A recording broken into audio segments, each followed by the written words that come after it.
Let's start in the beginning. The topic is, has time been colonized? Preliminary notes on the intersection of colonization, time, and space from an Afro-diasporic body. And I like to say Afro-diasporic body because everybody always speaks from somewhere. And the space from where I speak is not just Brazil, because in Brazil we are diverse. We have black, indigenous, white people, we have poor, rich, we have women, trans, cis, you know? So everybody has their own perspective of the life through the body. And I speak from, I will try to introduce from where I speak. My name is Obirin Odara, but this is not the name I received from my parents. About 10 years ago, I came across a book in which one of the texts was titled Obirin Odara. Even though I did not fully understand its deeper meaning at the time, I claimed it as my own and began to introduce myself this way. The meaning is strong woman, but not in the way the West conceives of it. It is a Yoruba name that echoes what a woman represents in this African culture, where strength and beauty intertwine and overlap in the act of struggle. As a black woman from Brazil, I understand myself as part of the African diaspora, and this name marks my way of being in the world, seeking to expand my understanding of my past and consequently of my future. This trajectory includes my education. I am a social worker with a master's degree in social policies and now a doctoral student in philosophy. From the very beginning, my intellectual path has been dedicated to investigating the structures of the racist society in which I live, through studies of colonialism, the state, public policy, whiteness, and technologies.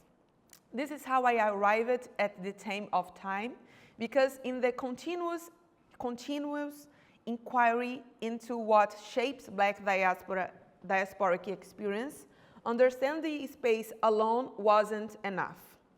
With this research titled Decolonizing Time to Reorder Memory and the Black Future of the Diaspora, I was selected through the Mulheres Atlânticas program, which means Atlantic Woman, organized by the Ministry of Racial Equality, the Ministry of Women, and the Ministry of Indigenous People in partnership with the National Council for Scientific and Technological Development.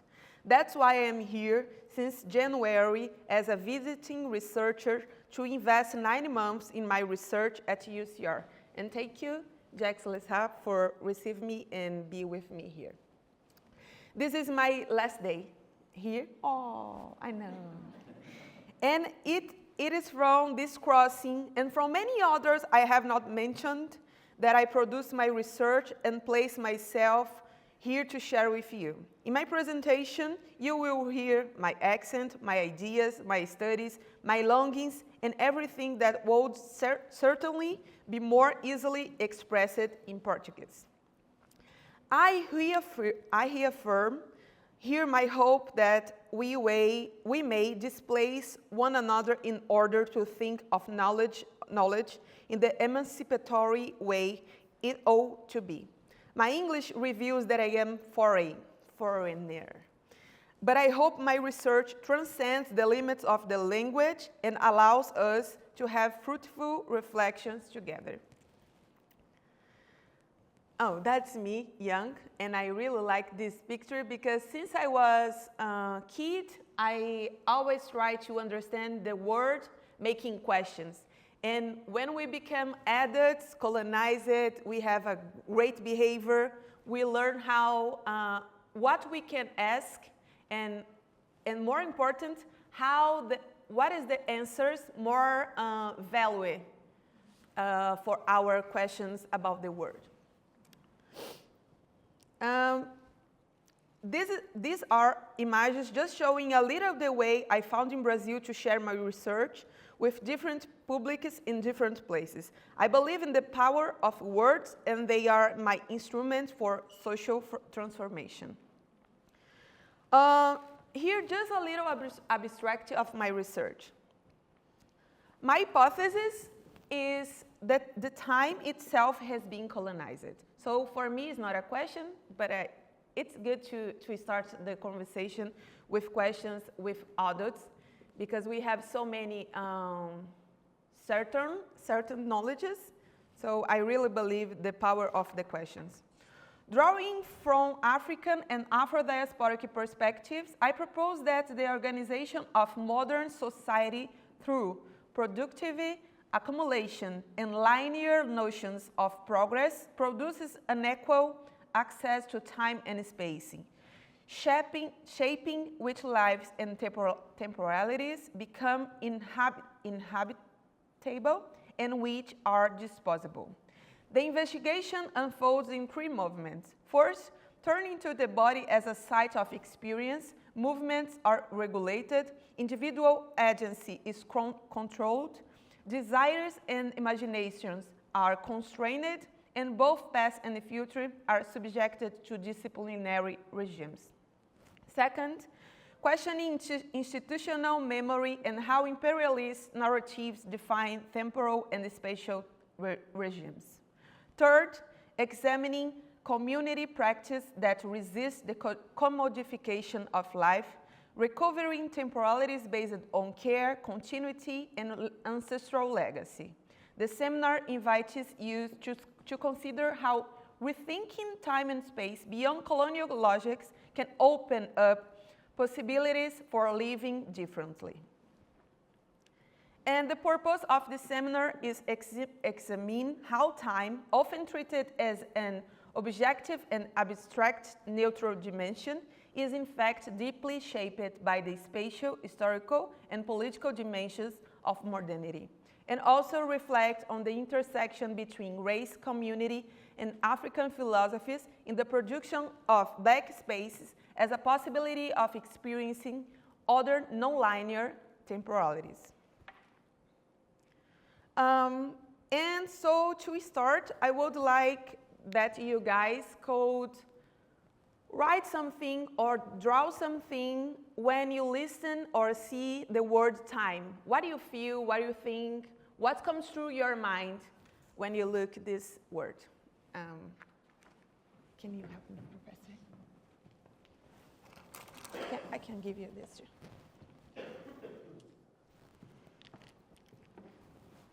I can help you.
You can write a phrase, just random words, or draw something. You can show your talent.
Thank you, Professor. Thank you. I love it. So, thank you.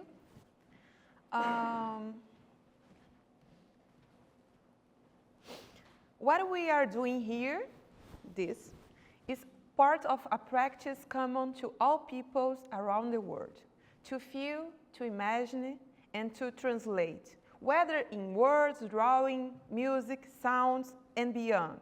It belongs to the very order of human life in society to create mythologies, narratives, and questions about mystery, including time.